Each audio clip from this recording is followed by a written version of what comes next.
Bonjour à toutes et tous, et bienvenue parmi nous. Ce podcast s'adresse aux jeunes, aux vieux, aux membres actuels ou aux membres passés de notre communauté de l'ENVT. Il s'adresse au personnel, aux étudiantes et étudiants, aux enseignants et enseignantes. Il s'adresse à celles et ceux qui, comme nous, ont envie d'en apprendre plus sur l'école vétérinaire de Toulouse. Sur son histoire incroyablement riche, ses actualités et son avenir. Sur toutes les personnes que nous côtoyons tous les jours, avec qui nous échangeons parfois un sourire ou quelques mots, mais que nous n'avons jamais pris le temps de découvrir. En bref, sur tout ce qui fait la richesse de la mosaïque qu'est notre école. Bienvenue dans les Chroniques du Touche.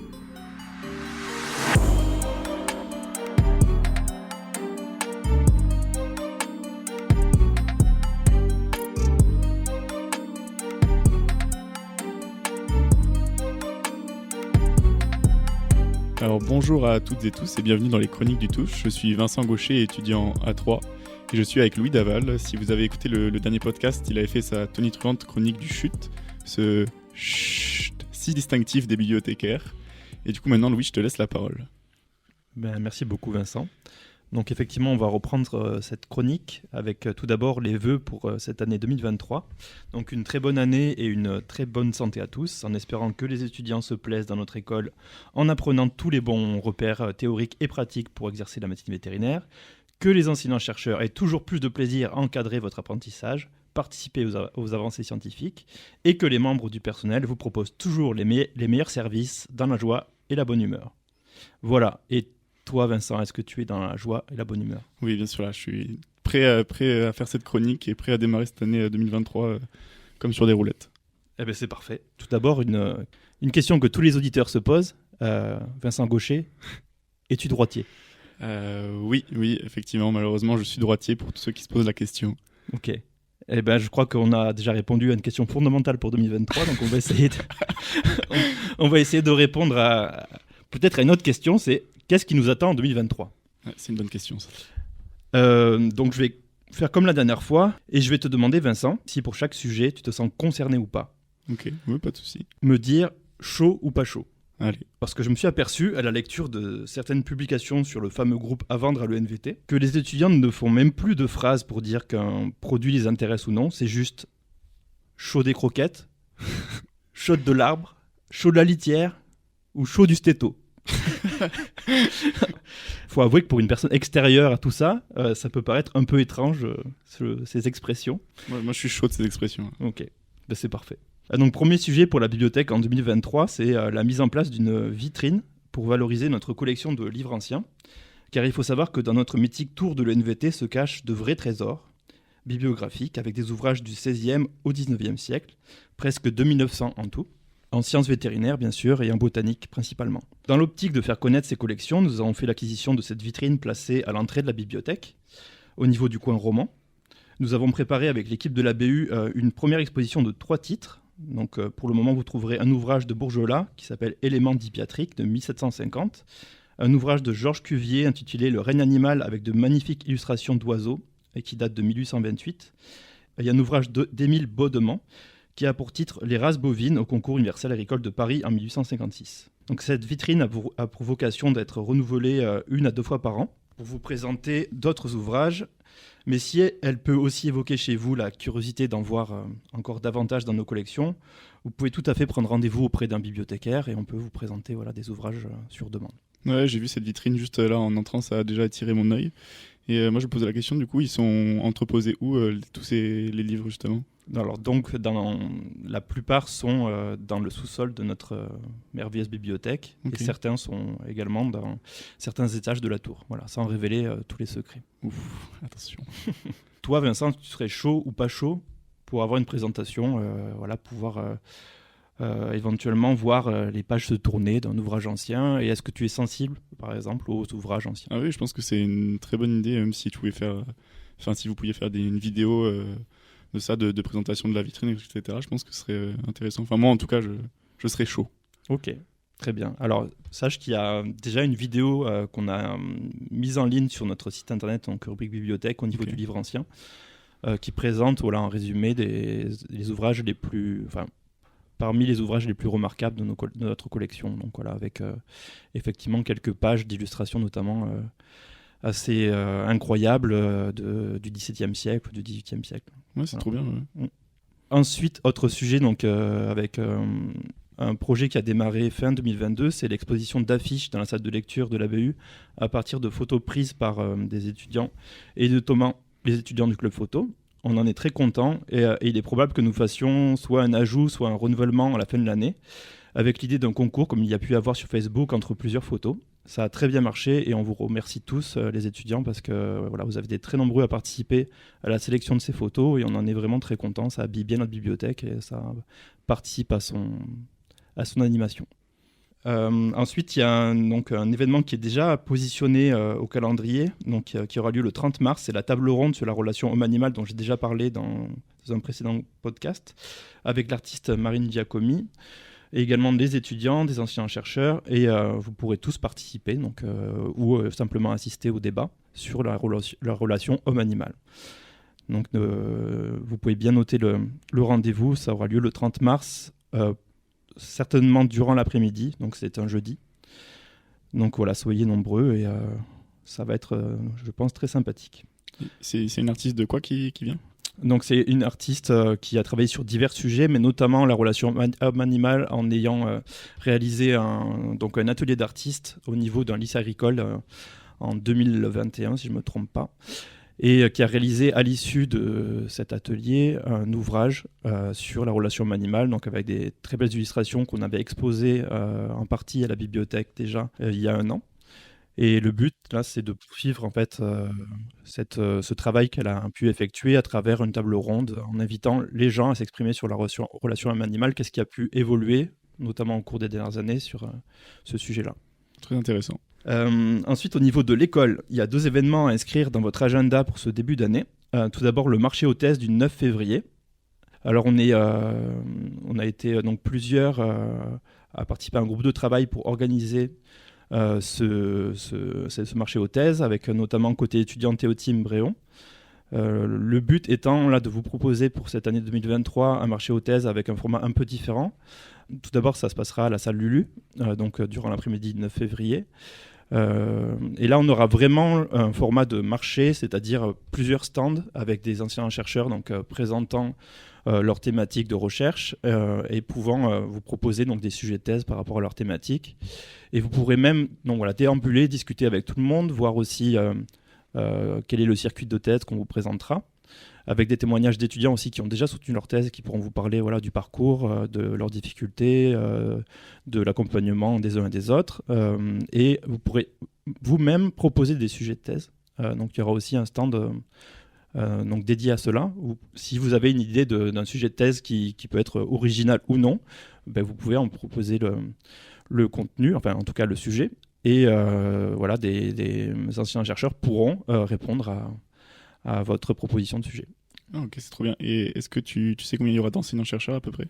Alors, à l'heure actuelle, pas encore, mais je sais que certains ont répondu à l'appel et seront bien présents. Donc, ce qu'on espère, c'est que toutes les unités de recherche soient bien représentées, de sorte à ce que les étudiants puissent trouver des sujets variés. Et puis, que ça puisse permettre à certains qui s'inquiètent de ne pas trouver de sujet de réaliser, on va dire, ce vœu ce jour-là, le 9 février. Ensuite, je vais vous parler de la journée d'animation scientifique qui a cette année pour thème des stratégies innovantes pour prévenir les risques sanitaires et qui aura lieu le 20 avril 2023, donc qui aura lieu sur toute la journée avec plusieurs intervenants et les étudiants sont attendus pour participer et assister à cette journée d'animation scientifique parce que ce qu'on peut dire, c'est que les étudiants n'ont pas été trop nombreux sur les années précédentes. Donc on espère qu'il y aura plus de présents. J'espère aussi. Est-ce que toi, du coup... Ouais, je suis chaud, moi aussi. Chaud. Ouais. Chaud. Alors Louis, est-ce que tu as un mot à rajouter pour la fin ? Alors un mot, non, mais le chute final, évidemment. Chut.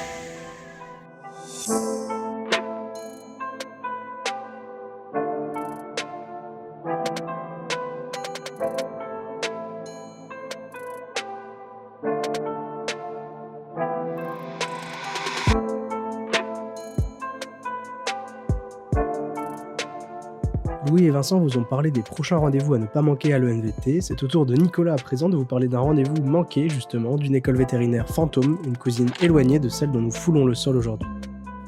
Alors aujourd'hui, je vais vous parler de l'école vétérinaire de Toulouse qui n'a jamais vu l'ombre d'un vétérinaire. Alors si vous êtes féru d'histoire de l'ENVT comme moi, vous connaissez sans l'ombre d'un doute celle que l'on appelait l'école de Matabio, ce berceau de l'enseignement vétérinaire toulousain. Alors cette école ouvre en 1835 et a formé pendant plus d'un siècle des centaines de vétos en lieu et place de l'actuelle médiathèque en haut des allées Jean Jaurès. Alors en 1899, un incendie de faible ampleur se déclare, déclenchant par même occasion la naissance de vives polémiques sur la gêne occasionnée par la présence d'une école vétérinaire en pleine ville. Le casernement désuet et défectueux des internes, fermez les guillemets, est dénoncé par le propre directeur de l'ENVT. Alors il faut dire que ça fait plus de 65 ans que la tempête gronde, les arguments ne manquent pas pour envoyer le NVT balader bien plus loin de la gare. L'école est à l'étroit, aucun pâturage n'est possible pour les animaux hospitalisés, l'explosion des connaissances entraîne une multiplication des besoins pour loger plus de scientifiques, plus d'élèves, plus de salles, plus de matériel. Les nuisances sont nombreuses, le bruit des activités, aboiements nocturnes, les odeurs pestilentielles du fumier et de la salle d'autopsie. La ville de Toulouse cherche à améliorer son urbanisme également. À l'époque, un projet de Champs-Élysées à la toulousaine est espéré, en prolongement des allées Jean Jaurès, et notre école gêne la perspective. Enfin, la compagnie des chemins de fer ne peut augmenter le nombre de ses voies, le porche du bâtiment principal entraînant la formation d'un goulot d'étranglement avec le canal du Midi. Alors les projets de relogement vont ainsi bon train. Le directeur, Sandraille, est aux commandes, épaulé par Emmanuel Leclinch, inspecteur des écoles vétérinaires. Une première tranche de 8 millions de francs est inscrite au budget de l'État en 1927 et le conseil municipal commande l'achat d'un terrain. Alors il s'agit d'un lopin de 15 hectares au lieu dit la Juncasse, à seulement 1 km de Matabio. Un terrain donc idéal. Un an plus tard, Leclinch va signer l'acte d'acquisition pour le compte du ministère de l'Agriculture. On fait appel à l'architecte des Ballets nationaux, Charles Le Maresquier, pour concevoir les plans. Comme quoi ça n'a rien de nouveau, il y a déjà presque un siècle, la construction prend du retard et s'étale. Après l'achat en 1927, les travaux ne commencent qu'en 1932 et jusqu'en 1939, ils pataugent. En effet, les crédits sont accordés au compte-gouttes.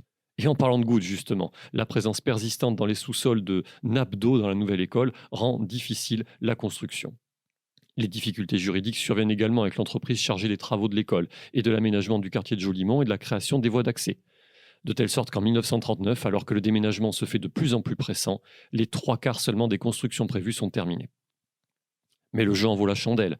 Étudiants et professeurs patientent sagement. Clinique moderne, grand laboratoire, vaste amphithéâtre et de grands espaces extérieurs qui n'existaient pas jusqu'alors. Il y a même un stade. Un espace à la hauteur des enjeux que la profession s'apprête à affronter. Donc en ces temps, les vétérinaires deviennent des docteurs, les écoles vétérinaires deviennent des lieux d'enseignement supérieur. Bien que plus moderne et plus aérée que l'école de Matabio, pour ceux qui ignorent à quoi elle ressemblait, cette vénérable vieille dame, je vous invite à vous attarder sur l'immense maquette située à la direction de l'ENVT qui rend fort bien l'architecture des lieux. Mais on retrouve à la Juncasse une organisation similaire.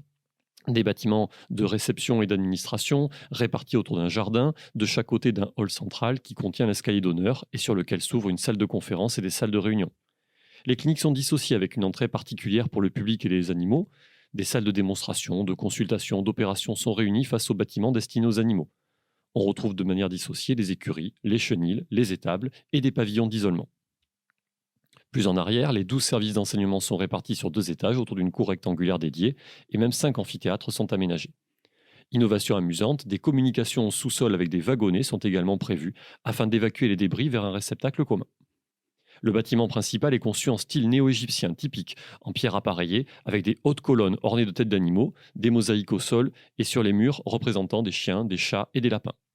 Parfois même humoristique puisque on retrouve une mosaïque représentant la vache qui rit. Un temple moderne dédié à l'animal, les formes sont sobres, épurées et géométriques. Seulement voilà, l'histoire va rattraper la belle perspective d'emménager dans des locaux neufs et sur mesure. En 1939, l'éclatement de la guerre mondiale fait évidemment changer les priorités. Les différentes administrations liées à la défense nationale se réorganisent.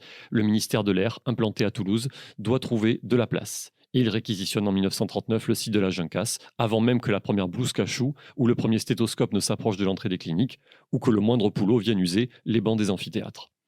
Dès le mois de septembre 1939, les services de recherche du ministère de l'Air prennent possession des lieux et commencent à tout réaménager. 2 énormes souffleries sont installées, puis des pans inclinés et des appareillages spéciaux pour étudier la résistance des trains d'atterrissage. La cité des étudiants devient le logement du personnel. En 1940, ils terminent leur réaménagement. Ainsi, l'aviation s'installe son centre d'études aéronautiques, au départ à titre provisoire. Une fois la paix revenue, les militaires refusent de rendre le site aux vétérinaires. Les installations sont trop importantes et sont pour la plupart non déplaçables.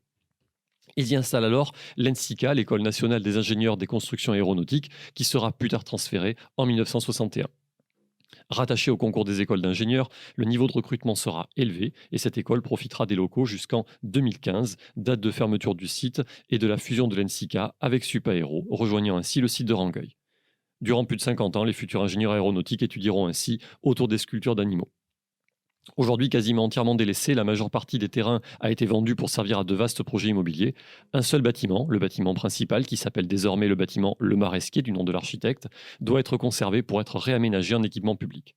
Mais revenons aux vétérinaires. En 1947, les démarches pour le déménagement de l'ENVT seront relancées pour aboutir en 1954 à l'achat du terrain actuel, chemin des Capelles. Et à charge de revanche, c'est le ministère de l'Air, désormais intégré au ministère de la Défense, qui compensera de son budget le financement d'une ENVT toute neuve. Celle-ci sera conçue par Noël Le Maresquier, qui est le fils de l'architecte de l'école de la Juncasse. Voilà, c'était donc l'histoire de l'école vétérinaire fantôme, celle qui n'aura jamais vu l'ombre d'un vétérinaire.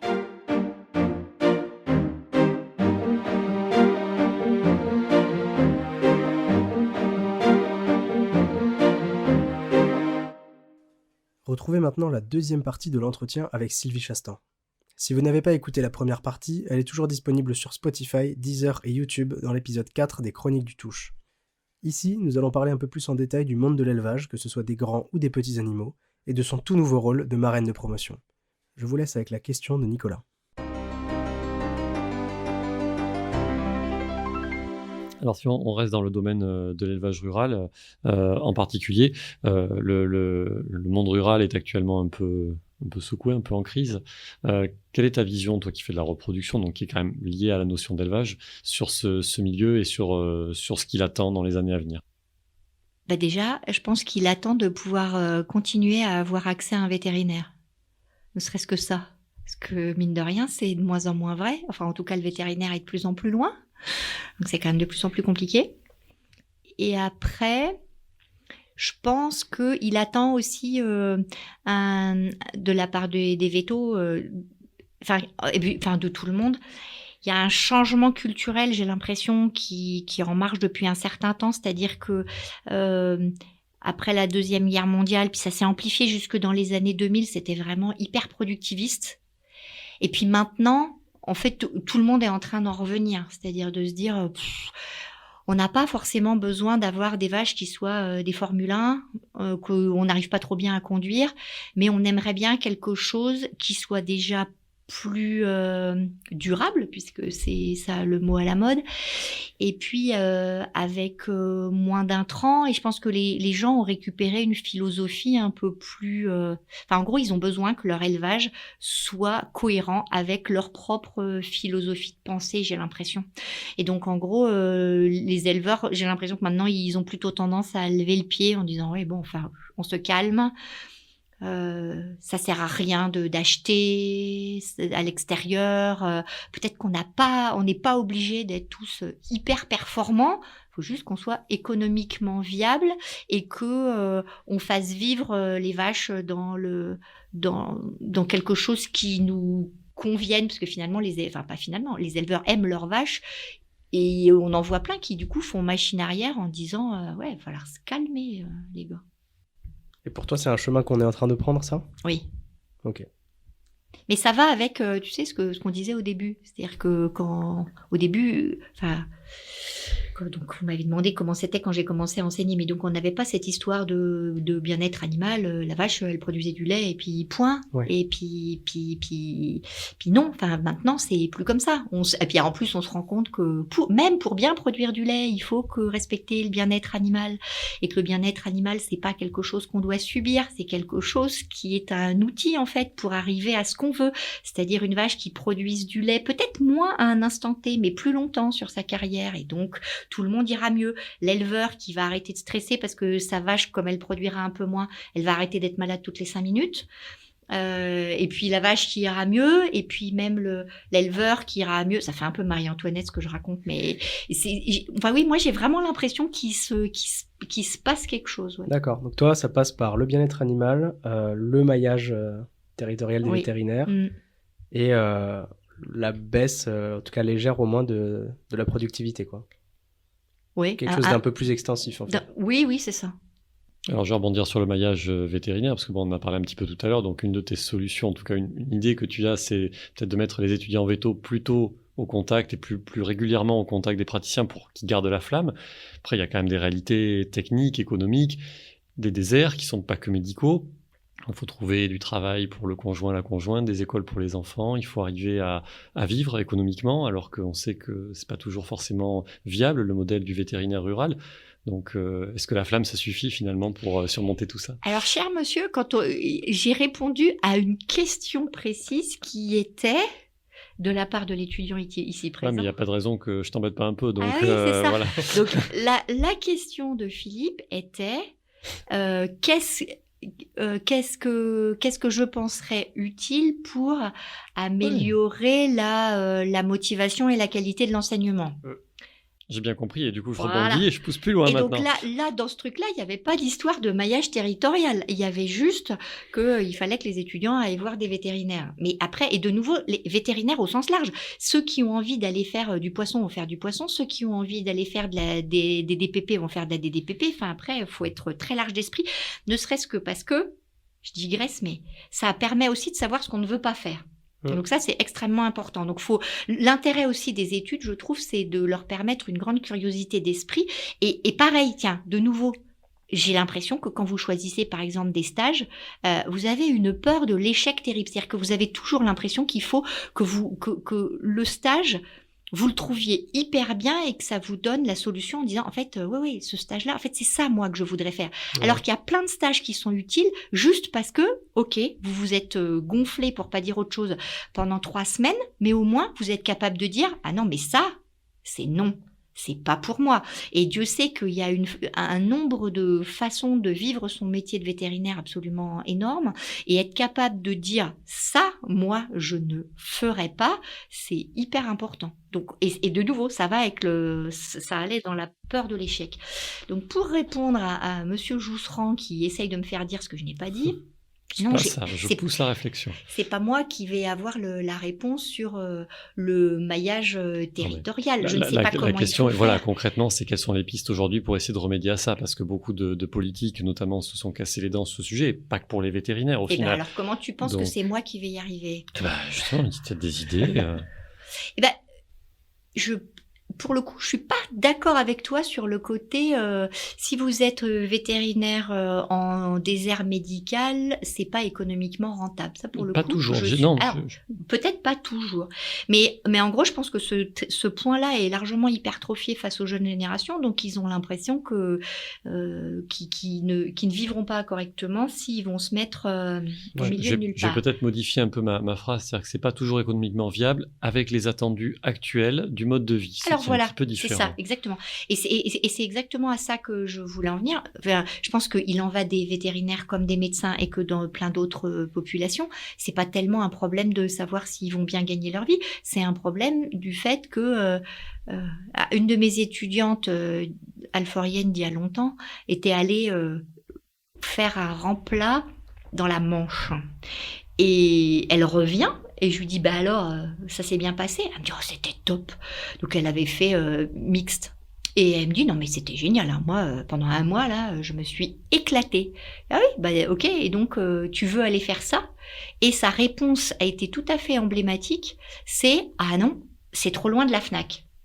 Mais ça voulait pas dire ce qu'elle a dit. Elle n'était pas accro à la Fnac à ce point-là. Mais ça illustrait juste le fait que, en fait, son mode de vie, comme tu dis, il fallait qu'elle soit plus proche du cinéma, plus proche de je sais pas quoi. Et en fait, moi, j'avais espéré que justement tout ce que tu citais, le distanciel, la fibre, Internet, Netflix, tout ce qu'on veut, faisait que pour finir, la culture arrivait partout. Et que finalement, que tu habites proche d'une métropole ou pas, finalement, ça changeait rien. Mais bon, l'expérience prouve que ça n'a pas l'air d'être si vrai que ça. Oh, ça va le devenir, je pense, non? Un petit peu quand même. Là, la vérité, c'est qu'en France, encore maintenant, on a des coins qui sont vraiment reculés, qui n'ont pas encore l'accès potable à Internet, etc. Donc, pour l'instant, cette question, elle se pose toujours, mais... Et ben, j'espère, tu vois, que pareil, avec le Covid et que tout le monde a redécouvert à quel point il y a des gens qui maintenant habitent loin de leur... Et à la campagne, vraiment, à la très très campagne, parce que finalement, ils ont redécouvert, un peu comme ce qu'on racontait à l'instant sur les éleveurs bovins, ils ont redécouvert qu'il y avait d'autres façons de vivre que ce dans quoi on leur avait fait croire que la seule solution était ce modèle-là, alors qu'il y a plein d'autres modèles. Et oui, si j'en accepte l'augure, j'espère que vous avez raison et que ça se fera. Après, moi, j'ai d'autres... on peut être plus coercitif aussi, hein, et décider que le coût des études vétérinaires ou des dernières années des études vétérinaires peut dépendre du fait que tu donnes X années à ce qu'on estime être une fonction de vétérinaire de service public, c'est-à-dire soit une DDPP, un abattoir, soit déclarer certaines zones, un peu ce qu'ils font en médecine humaine. Ça marche pas, mais déclarer que... je veux pas citer de département pour ne stigmatiser personne, mais décider que si tu vas à tel endroit où les vétérinaires pour l'instant ne trouvent pas de salariés pendant, je sais pas quoi, 10 ans, 5 ans après tes études, j'en sais rien, et tes 3 dernières années, tu les payes le prix que tu les payes à l'heure actuelle, mais que par contre, si tu veux pas faire ça et que tu as décidé d'aller faire de l'iguane à Montpellier, ce dont l'État français n'a rien à faire en termes de santé publique. Rappelons quand même... Non, mais parce qu'en fait, quand les étudiants râlent en disant « les études sont chères », j'aime juste bien leur rappeler, déjà, petit 1, le coût d'un étudiant vétérinaire à l'année. Alors, c'est peut-être pas moi la mieux placée, mais en gros, ça coûte 25 000 € par an, hein, et vous en payez 10%. Et quelle est la raison pour laquelle l'État français... Pourquoi c'est une école nationale vétérinaire ? Vous me direz, ça va passer de mode, mais école nationale vétérinaire, mais c'est parce que il fallait que les gens mangent, des produits animaux qui étaient indemnes de maladies. Il fallait s'occuper des chevaux de l'armée. Enfin, en gros, le vétérinaire, il avait quand même une fonction pour l'État français, pour la population française. Et c'est pour ça. Et donc, en fait, on a un peu dévoyé le système. Alors après, en canine, ils me disent toujours, oui, il y avait la rage, il n'y a plus la rage. Oui, d'accord, il n'y a plus la rage, allez-y. Non, il y a les bactéries multirésistantes, par exemple. Ah, au hasard. Et au hasard. et je pense qu'on oublie un peu vite l'importance sociale de l'animal de compagnie. Sinon, il n'y en aurait pas autant dans les foyers. Donc, il y a peut-être un petit rôle quand même des vétérinaires qui font autre chose que de la rurale, de la santé publique. En plus, je suis tout à fait d'accord avec toi. Je grossissais le trait exprès pour dire que ça vaudrait peut-être quand même la peine de se reposer la question 3 minutes, de savoir pourquoi est-ce que le métier de vétérinaire est financé par l'État français. Et pourquoi ça a été comme ça ? Après, je sais très bien que mon truc coercitif là sur obliger les gens à se mettre à tel endroit, ça marchera pas. Mais il y a une loi qui existe depuis pas longtemps, la loi d'ADU, qui était mise en place l'année dernière, si je dis pas de bêtises. Ouais, mais il faut attendre de voir. Moi, je pense que ça peut... Je sais pas. Il y a beaucoup de gens qui saluaient vraiment ça comme peut-être un très bon pas en avant. Donc, Eh ben, espérons de nouveau toute expérience est bonne à tester. Si on revient sur le coût des études, carrément, déjà, je suis pas tout à fait d'accord avec le coût de 25 000 € parce qu'il est quand même très difficile à apprécier, ce coût au final, puisque c'est très compliqué de savoir exactement ce que coûte un étudiant vétérinaire par rapport à d'autres, parce qu'en plus on a une grande particularité, on est quasiment les seules structures de l'enseignement supérieur et de recherche à autofinancer une grande partie de nos dépenses, puisque nous avons un centre hospitalier vétérinaire sur place qui rapporte de l'argent et qui finance une grande partie, y compris pour des ruminants, ça vaut pour toutes les espèces. Donc d'une part, il n'y a quasiment aucune autre école ou faculté qui fait rentrer de l'argent comme ça, et d'autre part, il y a bien d'autres métiers qui sont financés par l'État, bien plus que le nôtre, et qui pour le coup, on ne peut stigmatiser personne. Il n'y a qu'à prendre tous les diplômes de formation qui parfois sont complètement théoriques en universitaire, jusqu'au niveau du doctorat, et qui n'apportent pas forcément un gain à la société aussi évident que ça. L'enseignement, il est universel, il est peu cher parce qu'il est pour tout le monde, sans se soucier de la finalité. On donne un métier aux gens et ce métier, la société en fait la sélection. Est-ce qu'il est utile, est-ce qu'il n'est pas utile ? Et je ne suis pas sûr qu'on puisse, cette sélection par l'argent, c'est mon point de vue personnel, hein, mais dire en fait, vous avez les moyens, du coup vous faites ce que vous voulez, vous les avez pas, du coup, si vous n'avez pas les moyens, vous allez prendre la formation la moins chère et vous irez faire de la rurale, un peu contraint et forcé, parce que sinon c'est ça, vous ne ferez pas vétérinaire, vous ferez ingénieur agro. C'est un petit peu... Et tu l'as dit toi-même, le vétérinaire canin pouvait faire partie aussi, tu peux arriver à le justifier en termes d'utilité sociale. Donc c'est pas forcément, et puis en plus, excuse-moi, dire vous allez être réduit à faire de la rurale sort de cette pièce. C'est le médecin qui parle. C'est le médecin qui Le parle. médecin de chiens et de chats. Ah ouais, le médecin des chiens et chats, précisons. Oui. Il y a des médecins d'autres espèces. Très respectable par ailleurs. Tout le à fait, médecin mais- comme les espèces. Tout à fait. Mais là, on va rester un peu dans les chiens et les chats. Chez les carnivores domestiques, le marché, il n'a pas cessé d'augmenter dans les dernières années, surtout les 2 dernières décennies. En 2020, ça représente 5 milliards d'euros en France, le marché des animaux domestiques, enfin des carnivores domestiques. Mais il faut aussi savoir que l'élevage canin ou félin passe par des sélections de caractéristiques de plus en plus précises, parfois jusqu'à atteindre le stade d'hypertype. Tu pourras peut-être nous rappeler ce qu'est un hypertype. Et donc ça, c'est clairement une des dérives un peu du système, enfin, si on peut le qualifier comme ça, à toi de me dire. Et en plus de ça, la France, elle est aussi championne d'Europe de l'abandon, avec près de 100 000 animaux abandonnés par an. Donc qu'est-ce que tu penses de toutes ces dérives-là? Est-ce qu'il y a des solutions à l'élevage? Est-ce que pareil que pour l'élevage des grands animaux dont tu parlais avant, il y a une façon plus extensive et un peu moins productiviste d'aborder le futur? Déjà, j'ai l'impression qu'en élevage canin et félin, le côté productiviste, c'est un bien grand mot, hein.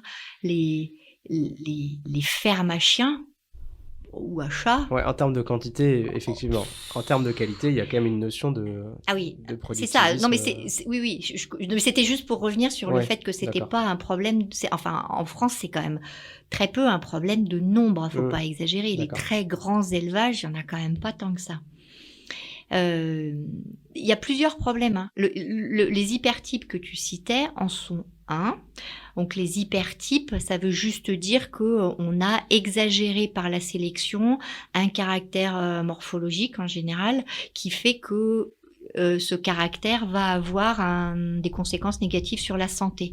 Donc l'archétype, c'est l'écrasement de la face chez le chat persan qui fait qu'il est presque concave quand on le regarde de profil, on voit plus son nez, ou alors des animaux qui ont ce qu'on appelle un syndrome brachycéphale, c'est-à-dire que en fait, dès qu'il fait un peu chaud, ils peuvent plus respirer, ou alors des races pour lesquelles on a sélectionné de façon indirecte un grand nombre de maladies, des tumeurs par exemple, bon, bref. Mais les hypertypes, c'est en général, quand on emploie le terme hypertype, c'est essentiellement pour des aspects morphologiques. La France s'est quand même engagée, et comme plein d'autres pays, et donc c'est pareil que mes histoires de vaches avant, dans la lutte contre l'hypertype. C'est-à-dire que la VAC a dit non. Enfin, il y a les publicités, par exemple, en Angleterre, tu peux plus faire une publicité illustrée avec un bulldog anglais juste pour le plaisir de dire le bulldog anglais, je vous le montre parce que c'est un beau chien. Maintenant, c'est interdit. Et en France, on prend le même chemin. Et quel est le pouvoir de la VAC, par exemple, là-dedans? Donc, la VAC, c'est... La VAC, c'est l'Association française des vétérinaires pour animaux de compagnie. En gros, je pense que... Et l'Académie vétérinaire, pareil. Enfin, en gros, l'idée, c'est d'essayer que des instances françaises disent et fassent passer dans la société. Il faut bien commencer. Je suis d'accord avec toi, c'est pas parce que la VAC l'a dit que ça va résoudre la totalité du problème, mais il faut quand même qu'il y ait quelqu'un...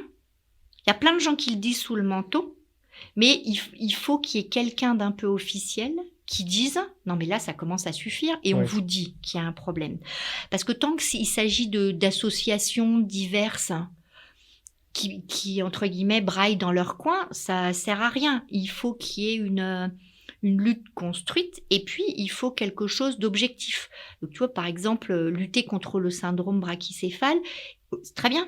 Mais il faut aider les gens à le faire, c'est-à-dire qu'il faut leur dire les rapports morphologiques du crâne, ça doit être comme ça. On vous donne des normes, donc un minimum, un maximum. Et faire des tests fonctionnels sur les animaux.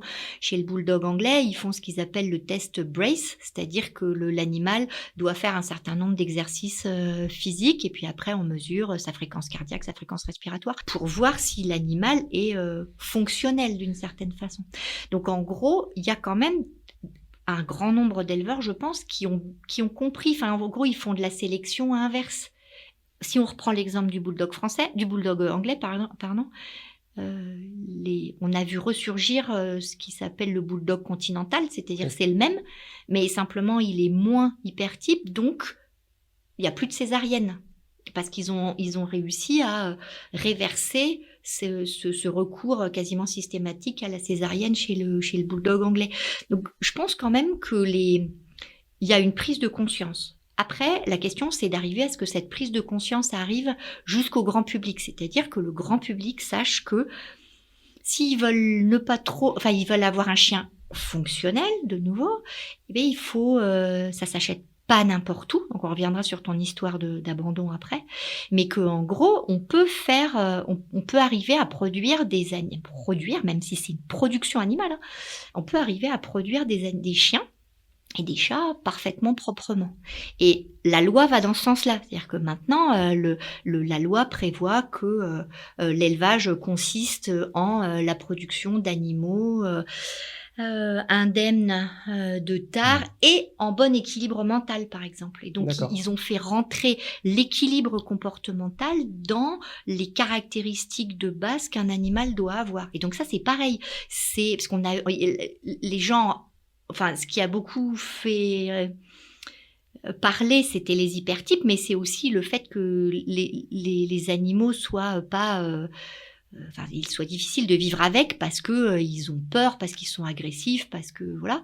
Et ben ça maintenant les éleveurs, ils y faisaient attention avant, mais maintenant c'est marqué dans la loi. Et donc tu as tout un effort qui est fait sur le comportement, sur la sociabilisation. Et CF d'ailleurs le fait que le comportement se développe en médecine vétérinaire. Oui, c'est vrai.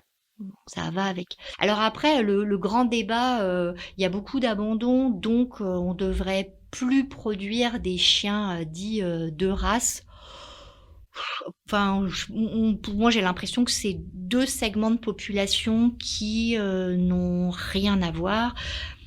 Je suis pas sûre je suis même convaincue que c'est pas en limitant l'élevage que tu vas avoir moins d'abandon. Mais par contre, pas si tu as vu, mais maintenant, on essaye d'accompagner. Il y a un mouvement justement d'accompagnement et de prise de conscience pour le propriétaire. Au moment de l'adoption. On verra bien ce que ça va donner. Il faut laisser sa chance au produit. On va voir ce que ça donne. Mais en gros, au moins cette histoire-là, le fait que les futurs adoptants doivent, je vais dire passer un diplôme, bon, c'est un peu plus compliqué que ça, mais ça, je ne sais pas si ça va marcher. Mais par contre, au moins, ça montre bien qu'il y a eu une prise de conscience du fait que tout le monde doit être acteur de cette histoire-là pour que les gens, de nouveau, et le vétérinaire œuvre pour ça, on est là pour améliorer la qualité de la cohabitation entre le chien, le chat et leur propriétaire. Donc en gros, faut agir sur l'éleveur, très bien. On peut agir avec les refuges pour essayer d'améliorer le comportement des animaux qu'ils vont ensuite redonner. Et on peut il faut aussi que le propriétaire prenne sa part de responsabilité. Il y a une partie qui peut s'expliquer par la qualité de la socialisation chez l'éleveur, ok, mais il y a aussi une bonne partie qui s'explique par le fait que quand tu adoptes un chien, tu es accompagné par personne. Donc en gros, tu fais des erreurs d'éducation, forcément, enfin pas forcément, mais et si le chien est pas très facile, eh ben ça va partir en vrille. Et donc, en gros, nous aussi, ça doit nous questionner sur l'accompagnement nécessaire de tout adoptant qu'on voit arriver avec un chiot qui a 2 mois et demi. Et ok.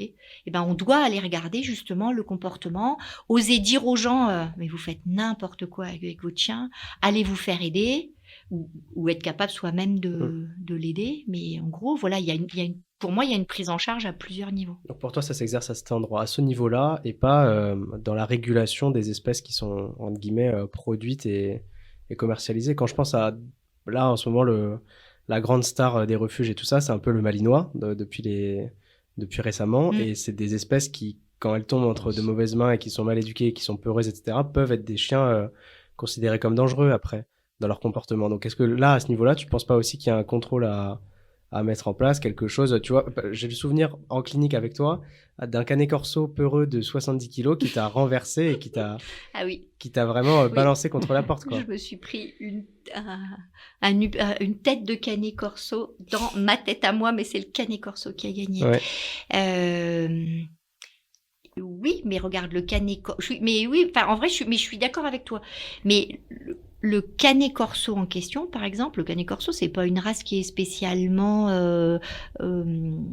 élevée. Enfin, il y en a pas. C'est pas comme, je sais pas, du berger australien ou du malinois où tout le monde s'est mis à en produire. D'où d'ailleurs peut-être une partie des dérives. Mais là, en l'occurrence, le canet corso, il était juste non éduqué correctement et non contrôlé par son propriétaire. Mais clairement, ce propriétaire-là, il avait besoin de se faire aider pour le contrôle de son animal. Et je suis pas sûre qu'on puisse faire du contrôle, dire vous voulez acheter un malinois, donc il faut vous obliger à aller faire des cours d'éducation. Tu vois, une espèce de certificat de capacité comme on a avec les nacs ou les serpents sur certains animaux qui peuvent être dangereux. Même le canet corso qui n'est pas spécialement énormément produit en France et qui n'est pas non plus un chien hyper réputé comme dangereux, ça fait quand même 70 kilos. Enfin, ça fait un énorme gabarit, quoi. Ça peut être non, mais d'accord, mais la problématique, c'est la définition de qu'est-ce qu'est un animal dangereux, un chien dangereux. C'est bien que pour l'instant, il y a des catégories qui ont été faites et en fait, tu t'aperçois que il reste plein de morsures, mais qui peuvent être faites, y compris par des labradors. Donc, je comprends bien ce que tu dis. Je ne sais pas si en stigmatisant quelques races et en disant vous voulez acheter un malinois, donc vous devez vous faire accompagner. Je sais pas. Je suis entièrement d'accord sur le fait que c'est beaucoup lié à l'éducation et au milieu dans lequel l'animal va grandir et comment son ou ses propriétaires vont s'en occuper. Et je partage un peu l'avis qu'on ne pourra pas uniquement avec du répressif ou en mettant des barrières réussir à régler tous les problèmes. C'est un accompagnement. Il y a des éleveurs qui font la chose très bien, qui reçoivent les gens avant de leur vendre un chiot, qui prennent le temps de contrôler l'environnement, le climat de vie du chien, bien s'apercevoir que les gens ont pris conscience qu'ils prennent un animal pour 10 ans, 15 ans, 20 ans, les contraintes, voilà, c'est un animal qui est très sportif, vous n'avez pas le temps, peut-être que c'est pas ça qu'il vous faut. Recommander des éducateurs, discuter avec le vétérinaire, il y a des gens qui font ça très bien. Et puis il y a d'autres où l'achat est un petit peu plus impulsif, moins réfléchi, où il n'y a pas d'accompagnement. Et je pense que cela, malheureusement, on peut mettre toutes les barrières qu'on veut, ça sera toujours difficile à rattraper. Et ça reste un problème de repro. C'est-à-dire qu'une des questions qui se pose, c'est de sélectionner les femelles sur leur capacité maternelle et leur personnalité. Pour se dire, parce que la mère... La chienne comme la chatte d'ailleurs vont transmettre une partie de ce côté éducatif de relation avec l'homme. Et en gros, une idée serait d'essayer de sélectionner au départ les chiennes pour dire fonctionnellement celle-ci fera une bonne mère. Tu vois ce que je veux dire ? Et ça c'est une piste aussi dans laquelle on aimerait bien s'engager. De nouveau, il faut pas rêver non plus résoudre tous les problèmes en une fois. Pour revenir sur cette histoire de malinois, regarde dans les consultes. Les chiens qui grimpent au rideau là et qu'on n'arrive pas, mais c'est aussi beaucoup des border collies. Un border collie, intrinsèquement, c'est gentil, mais il y en a, on en s'en trouve avec plein en consultation qui deviennent agressifs de peur ou qui sont phobiques et pour lesquels les propriétaires ont du mal à vivre avec parce que le chien est totalement phobique de tout. Et pour le coup, qu'est-ce que tu veux faire ? Là, ça, c'est pas. Alors, ça se voit moins. Parce qu'ils sont moins directement agressifs qu'un malinois, mais en gros le propriétaire il a les mêmes problèmes de cohabitation avec, et là tu vas pas faire du répressif à dire alors là vous voulez adopter un border collie, il vous faut un certificat de capacité. Non, mais par contre non, je sais pas, mais en tout cas passer par une prise de conscience des gens et essayer justement d'y aller à la fois par la population et par les éleveurs et par les vétos, en disant un chien, sa santé n'est pas que physique, sa santé est mentale aussi pour qu'il ne vous pourrisse pas la vie. Ça, je pense que c'est un message, pour le coup, nouveau. Enfin, moi, quand j'étais petite, jamais on m'a expliqué un truc comme ça. Ouais, c'est vrai. Enfin, je fais pas de comportement. Mais je pense que ça vaudrait la peine. Je sais pas si c'est les vétérinaires qui doivent tout le temps s'en occuper. Je pense qu'il y a d'autres professionnels qui font ça très bien et peut-être que le vétérinaire est là juste pour traiter les cas vraiment de psychiatrie parce que ça existe aussi. Mais par contre, qu'on soit nous capables de collaborer avec des professionnels de l'éducation et du comportement, je pense que ça serait une bonne chose. Ok. Mais donc pas réduire l'animal à faut le vacciner et il faut le vermifuger. Il n'y a pas que C'est une il y a pas que approche la santé globale. physique, c'est ça, c'est une approche globale. Voilà, exactement. D'accord. Sur un sujet un peu plus léger, tu viens d'être choisie pour être la marraine de la nouvelle promotion d'étudiants de l'ENVT. Est-ce que tu peux expliquer un peu le rôle d'un parrain ou d'une marraine et surtout ce que ça représente pour toi? J'étais très honorée, très flattée, très tout ce que vous voulez. Enfin, au départ, j'avais même refusé. Je me disais non mais moi je saurais pas faire ça. Bon, finalement j'ai accepté. Donc maintenant il va falloir le faire. Alors, ça va un peu avec le début de notre discussion, c'est-à-dire que je pense que le rôle de la marraine, c'est d'essayer de leur faire profiter des nombreuses années que j'ai de plus qu'eux. C'est-à-dire d'être capable de leur montrer, enfin de leur raconter des trucs, enfin un peu mamie raconte, et puis de les mettre en contact avec un maximum de personnes d'horizons différents. C'est-à-dire que, pour résumer, moi j'ai l'impression que le rôle de la marraine, c'est d'essayer de leur ouvrir des voies, de leur ouvrir les yeux, de leur dire, mais vétérinaire, pour ça, c'est quand même magique. Vous avez toutes les possibilités du monde. Essayez, ça revient à notre histoire de culture de l'échec. Essayez, allez voir, vous verrez bien, ça vous plaît pas, et d'essayer de faire venir à l'intérieur de l'école des gens que j'ai pu rencontrer, d'horizons extrêmement différents, de façon à ce que eux-mêmes voient deux choses, voient des parcours différents et voient aussi des parcours non linéaires. C'est-à-dire d'être capable de prendre conscience qu'ils vont rencontrer quelqu'un qui, à un instant T, a fait un truc qui l'éclate dans, je sais pas quoi, une entreprise privée, mais que quand il va commencer à raconter son parcours, ils vont s'apercevoir que c'est pas du tout aussi linéaire qu'ils pensent. Et que le monsieur en question, il a commencé par être vétérinaire, praticien dans le Charolais, et puis qu'après il s'est dit tiens, j'irais bien voir comment c'est dans un laboratoire privé, puis qu'il a trouvé ça très bien, et puis qu'il a fait de la technique dans le laboratoire privé parce que c'était logique, et puis maintenant il fait du marketing, et puis après il a décidé de créer une boîte qui s'occupe de développement personnel et RH pour les vétérinaires, et qu'en gros ce monsieur n'a pas du tout c'est pas du tout aussi limpide que ce qu'ils peuvent penser. Et qu'en gros, c'est aussi pour ça qu'il faut que pendant leurs études, petit 1, ils s'arment avec un maximum de choses, parce qu'en fait, ils peuvent absolument pas présager de ce qu'ils vont faire plus tard. Donc après, on a le droit de pas aimer certains trucs, mais néanmoins, il faut préjuger de rien, tout peut arriver. Et puis c'est bien d'avoir plein de cordes à son arc. Et puis il faut profiter de l'école pour aller rencontrer des gens. Moi, je suis pas très sociale, mais pour le coup, pendant les études, c'est hyper important. Il faut aller discuter avec des gens. Il faut pas avoir, de nouveau, mais on retombe toujours sur le même truc. Il faut pas qu'ils aient honte de ce qu'ils sont. Ok, ils sont petits étudiants vétérinaires. Ouais, enfin, l'idée c'est que, et on leur rappellera suffisamment, tous les vétérinaires ont été petits étudiants vétérinaires à un moment donné, et c'est ça qui est génial. Et qu'en gros, il faut qu'ils aillent rencontrer des gens, qu'ils aillent parler à des gens sans force. Enfin, voilà. Donc moi, je vais essayer de faire ça. J'aimerais bien arriver. Alors, je vais essayer. On verra bien ce que ça donne. Mais de leur montrer, de leur montrer les outils qui existent, leur montrer ça, essayer de les décomplexer par rapport à la diversité de ce qui est faisable. Ok, c'est une très bonne réponse. En tout cas, on est sûr que tu seras une très bonne marraine de promo. On te remercie d'avoir participé à ce podcast. Au début, tu nous as dit que tu n'aurais rien à dire et là, tu as parlé 1h30. Donc, merci beaucoup, voilà, Sylvie. bravo. C'était très intéressant de discuter avec toi et au plaisir de continuer à travailler et à te recevoir encore ici. Et avec plaisir, continuez votre joli projet en essayant d'imager la diversité des profils de cette école, parce que je pense que pour le coup, c'est un très joli projet social pour nous. Merci. Merci on y beaucoup. compte bien. Merci beaucoup.